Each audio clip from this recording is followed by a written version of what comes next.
గుర్తుపెట్టుకోండి, నేను మళ్ళీ మళ్ళీ మళ్ళీ చెప్తూనే ఉంటా. ఇక దాంతో పాటుగా నిన్న మన హీరోలు మొత్తం ఎక్కడికో వేలు ఇగో బాబా వీళ్ళు ఒక్కొక్కరు ఒక్కొక్క రంగంలో నిష్ణాతులు అండి. ఒకసారి చూడొచ్చు మీరు.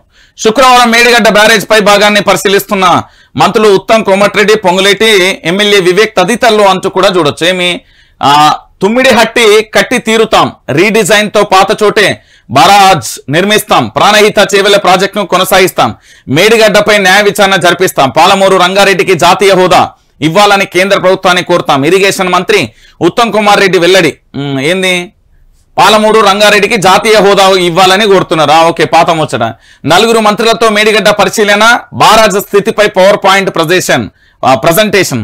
కాళేశ్వరం కరెక్టే, కాంగ్రెస్ వి కట్టుకథలే, మంత్రుల పర్యటనతో ప్రాజెక్టులపై ఆరోపణలన్నీ డొల్లనేనని తేట తెల్లమంటూ కూడా చెప్పిన పరిస్థితి కనబడ్డది. ఇక చూడుది, ప్రాజెక్టులలో 1,00,000 కోట్ల అవినీతి హంబక్, 93,000 కోట్లు ఖర్చయిందన్న మంత్రులు. రాహుల్, రేవంత్ అవినీతి ఎక్కడ చెప్తారా? 98,000 ఎకరాల కొత్త ఆయకట్టుకు పెంపు, 17 లక్షల ఎకరాల ఆయకట్టుకు స్థిరీకరణ. పీపీటీలో నిజాలు చెప్పిన మంత్రులకు థ్యాంక్స్. ఇన్నాళ్లకు ఎకరాకు నీళ్లు ఇవ్వలేదని ఎట్లన్నారు? మేడిగడ్డ ఘటనపై విచారణకు కోరేది మేమే, ఎంక్వైరీకి ముందే అవినీతి అని తీర్పులిస్తారా? కాంగ్రెస్ కు Kadiyam Srihari strong warning. Congress redesign సబబే ప్రాజెక్టులతో 17 లక్షల ఎకరాల స్థిరీకరణ, 98,000 ఎకరాల ఆయకట్టును సృష్టించాం, పవర్ పాయింట్ ప్రజెంటేషన్, ఈఎన్సీ అంటూ కూడా చూడొచ్చు. మొత్తానికి వీళ్ళు ఏం చెప్పిళ్ళు? కాళేశ్వరం ప్రాజెక్ట్ అనేది ఒకటి కట్టినం, కాళేశ్వరం ప్రాజెక్టు కట్టడం వల్ల పూర్తి స్థాయిలో తెలంగాణ రాష్ట్ర వ్యాప్తంగా కూడా 1 ఎకరాకు కూడా నీళ్లు అందించలేదని ఇదే కాంగ్రెస్ పార్టీకి గతంలో విమర్శలు, భయంకర పుంకాలుగా విమర్శలు చేస్తూ సోషల్ మీడియాలో అద్భుతమైన గ్లోబల్ ప్రచారం చేస్తూ సృష్టించిన విషయం మీ అందరికీ తెలిసిందే. మరి ఇదే ఈ రోజు మంత్రులుగా బాధ్యతలు స్వీకరించిన తర్వాత ఇదే మంత్రులు ఏమని చెప్తున్నారు అంటే, 93,000 కోట్లు ఖర్చు అయిందన్న మంత్రులు, 98,000 ఎకరాల కొత్త ఆయకట్టుకు పెంపు, 17 లక్షల ఎకరాలకు ఆయకట్టు స్థిరీకరణ. మరి ఇన్నాళ్ళు ఎకరాకు నీళ్ళు ఇవ్వలేదని చెప్పిల్లు కదా, మరి వీళ్ళ పరిస్థితి ఏంది అని అడగండి తెలంగాణ ప్రజలారా. ఇక ఇదే ముచ్చట్టు ఇక అన్ని రాసుకొస్తాయి పేడు పత్రికలన్నీ. ఇక చూడరు, ఇలాకైతే షుగర్ ఉన్నట్టున్నది, అస్సలాగదు.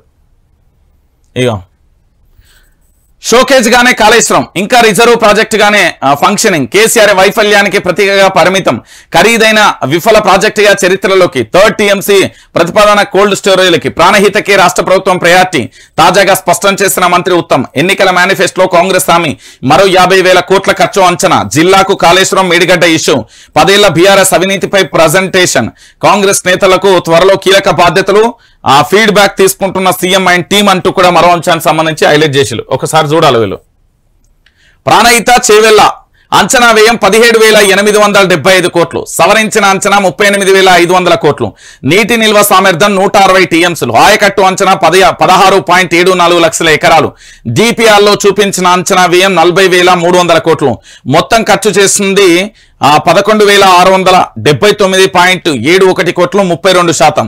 లిఫ్ట్లకు అవసరమైన విద్యుత్ 3,466 మెగావాట్లు, అంటే 8,701 మిలియన్ యూనిట్లు అంటూ కూడా చెప్పిన పరిస్థితి.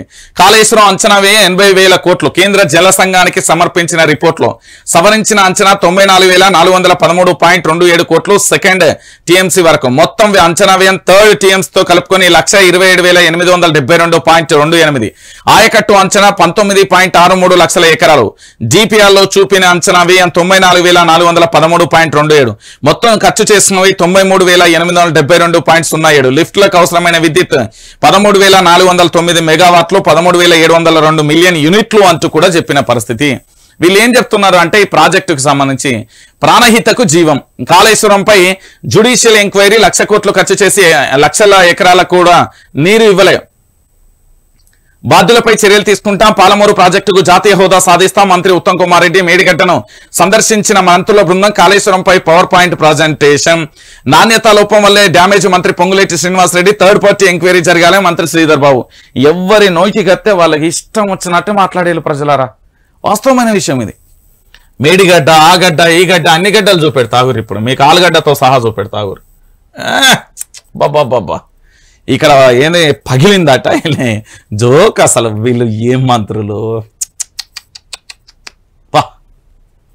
వారవా. ఫోటోలకు ఎంత మంచి స్టిల్స్ ఇచ్చిళ్ళు చూడు, హై క్లాస్ బట్టలు వేసుకొని ఒక్కొక్కరు చూడండి, మంచి మంచి డ్రెస్సులు వేసుకొని. ఇక ఉత్తమన్న మొత్తం రైతు లెక్క అయిపోయాడు. పొంగులేటి శ్రీనివాసరెడ్డి ఊతు లెక్క అయిపోయాడు, కోమటిరెడ్డి వెంకటరెడ్డి అన్న యువకుడు లెక్క అయిపోయాడు, శ్రీధర్ బాబు పోరాటానికి నాంది అన్నాడు, వివేక్ ఏమో ఏంది అవినీతిని ఎంత చూస్తారు, ఇక పొన్నం ప్రభాకర్ అన్న చూపెడుతుండే. ఇక చూడుర్రి ప్రాజెక్టే పనికిరాదట ఓరు కొడుకు. అవకతవకలపై జ్యుడిషియల్ ఎంక్వైరీ జరిపిస్తాం. ఇక వీళ్ళ పత్రిక కదా డబ్బా కొడుతుంది, గట్టే రాత్తదిలే. ఒకసారి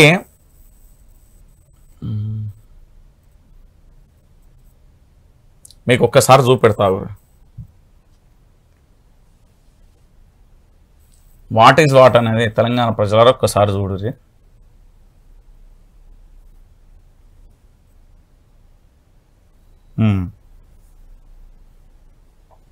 ఒకసారి చూడుర్రి. 19,73,850 ఎకరాలకు కాళేశ్వరం నీళ్లు అందుతున్నాయి. ఎట్లా అందుతున్నాయి? అత్యధికంగా ఎస్ఆర్ఎస్పి నిజాం సాగర్ ప్రాజెక్టు కిందనే 19,73,850 ఎకరాలకు కాళేశ్వరం నీళ్లు. అత్యధికంగా నిజాం సాగర్ గాని ఎస్ఆర్ఎస్పి కింద ఎంత 18,75,280 ఎకరాల ఆయకట్టు స్థిరీకరణ జరుగుతున్నది. దాంట్లో 98,570 ఎకరాలు కొత్త ఆయకట్టు కింద వస్తున్నాయి. మరో 18,64,970 ఎకరాలకు కొత్త ఆయకట్టుకు నీళ్లు. జరుగుతున్న డిస్ట్రిబ్యూషన్ పనులు ప్రాణహిత చేవెళ్ల డిజైన్ లో కూడా గ్రావిటీ ద్వారా నీళ్లు తీసుకోలేం. తుమ్మిడిహెట్టి దగ్గర 152 FRL తో బ్యారేజ్ నిర్మాణానికి మహారాష్ట్ర ఒప్పుకోలే. తుమ్మిడిహెట్టిని 148 FRL తో కడితే 44 TMCల కంటే ఎక్కువ తీసుకోలేం. ఆ నీళ్లను కూడా ఎత్తిపోసుకోవాల్సిందే. రాష్ట్ర ప్రభుత్వం PPTలో అధికారుల స్పష్టీకరణ. కొట్టొచ్చినట్టుగా కనిపించిన మంత్రుల తెలివిలేనితనం. అధికారుల PPTకి మంత్రుల స్పీచ్ కు కుదరని పొంతన. అర్థమైందా? ఇక్కడ ఏం జరిగింది? వేదిక ఒకటే, లెక్కలు వేరు. అధికార లెక్కలు ఒకటి, మంత్రులు చెప్తున్న లెక్కలు మరొకటి. కాళేశ్వరం ఖర్చు ఎంత, ఇచ్చిన నీళ్ళెన్నే అనే వివరాలు లెక్కలతో సహా అధికారులు వివరించారు. ఉన్న వాస్తవాలను PowerPoint ప్రెజెంటేషన్ ద్వారా చెప్పుకొచ్చారు. మంత్రులు మాత్రం అన్ని తప్పులే అంటున్నారు. అధికారులు చెప్పిన లెక్కలను పట్టించుకోరు. 19 లక్షల ఎకరాల ఆయకట్టుకు నీళ్ళిచ్చామని చెప్తున్నా మంత్రులు మాత్రం ఒప్పుకోరు. ఇది మంత్రుల అవగాహన లోపం అనుకోవాలా, వాస్తవాన్ని అంగీకరించలేని తత్వం అనుకోవాలా? శుక్రవారం నాడు మేడిగడ్డ సాక్షిగా ప్రభుత్వం ఏర్పాటు చేసిన కార్యక్రమాన్ని చూస్తే మీ అందరికీ కూడా అర్థమవుతుంది. ఏంది అంటే కాళేశ్వరం ప్రాజెక్టును ఒక బూచిగా చూపెట్టే ప్రయత్నం చేస్తున్నారని. ఇది ఎంత దారుణమైన విషయం అంటే, ఇక్కడ కొత్తగా కూడా పనులన్నీ పూర్తయితే పూర్తి స్థాయిలో కూడా డిస్ట్రిబ్యూషన్ కి సంబంధించి 19,75,280 ఎకరాలకు సంబంధించి కూడా పూర్తి స్థాయిలో నీళ్ళు వచ్చే అవకాశం ఉంటుంది. ఏం లేదు, రాష్ట్ర ప్రభుత్వాన్ని ఎట్లా బదనాం చేయాలి, బదనాం చేసి ఎట్లా గూగుటో పెట్టాలి. నిజంగా మీరు జ్యుడిషియల్ ఎంక్వైరీ ఏరి, సిబిఐ ఎంక్వైరీ ఏరి, ఈడీ ఎంక్వైరీ ఏరి, మీ దగ్గర ఉన్న నాకు తెలిసి భారతదేశంలో ఉన్న మొత్తం అన్ని తీసుకొచ్చే ఎంక్వైరీ ఏరి, ఏం కాదు. ఎందుకు అంటే ఒక రాష్ట్ర ముఖ్యమంత్రిగా 2వ పర్యాయాలు ఉద్యమ నేతగా అంతకుముందు రాజకీయాలు ఆయనకు తెలుసు. ఇవాళ ఏదో మీరు ఇక్కడ బలపాలు నేర్చుకున్న వాళ్ళే మళ్ళీ కేసీఆర్కి చెప్తారు. కేసీఆర్ దగ్గర బలపాలు నేర్చుకున్న వాళ్ళే. ఇక ఒకరైతే మొట్టమొదటిసారిగా ఎమ్మెల్యే అయినా ఆయనకు రెవెన్యూ మంత్రి ఇచ్చారు. ఎందుకు అంటే హైదరాబాద్ సుక్కల ఆంధ్ర పెత్తందారి వ్యవస్థ భూములు ఉన్నాయి, ఆయన కాపాడాలి. ఇక ఇంకొక ఆయనకు నీళ్ల మీద అవగాహన లేదు, ఆ శాఖ వచ్చింది. ఇక ఎవరికి దేని మీద అవగాహన లేదు. ఏదో ఏంద్ర అంటే చెప్పుర రామన్న అంటే ఇంటర్ రామన్న అంటే చెవిటోడు ముంగట శంఖ ఊదుతారు చూడు, గదే జరుగుతుంది. అంతకు మించి ఇంకేం జరగదు. తెలంగాణ ప్రజలరా, మీరు మళ్ళీ ఈ పేపర్ చదివిన, ఆంధ్రజ్యోతి చదివిన, ఎడవై ఆంధ్రజ్యోతి లేకపోతే వెలుగు పేపర్ చదివినా, ఏ పేపర్ చదివినా ఏముండదు అందులో లొట్టపీసు. ఎందుకు అంటే వాళ్ళ యొక్క పత్రికలు అనేది పూర్తి స్థాయిలో ప్రభుత్వానికి బానిసల్లో ఎప్పుడో మారిపోయినాయి. ఎందుకంటే ఎప్పుడు దొరుకుతుంది, ఏమున్నది? ఇగో మేడిగడ్డ అవినీతి పుట్ట, బ్యారేజ్ ముంచిన వారిపైన న్యాయ విచారణ చేయించమని అడుగుతున్నాడు. కల్వకుంట్ల చంద్రశేఖరరావు గారే దాని మీద చేయించు అని అడుగుతున్నాడు. మీకు అంత బాధ ఎందుకు? సరే, మేడిగడ్డకు వచ్చిన పగుళ్లకు సంబంధించి చూసినాం, ఆ పగుళ్లకు సంబంధించి విచారణ చేయండి. మీ దగ్గర అధికారం ఉంది, మీ దగ్గర వ్యవస్థలు ఉన్నాయి, మీ దగ్గర అన్ని రకాలుగా ఉన్నాయి. నేనేమంటున్నానంటే మీరు వ్యవస్థలకు సంబంధించి దర్యాప్తులు చేయండి, తప్పులేదు. మీరు దర్యాప్తు ఏ విధంగానైనా చేయొచ్చు. దర్యాప్తుని ఇక్కడ సహకరించమని చెప్పేటోళ్ళు ఎవ్వరు లేరు.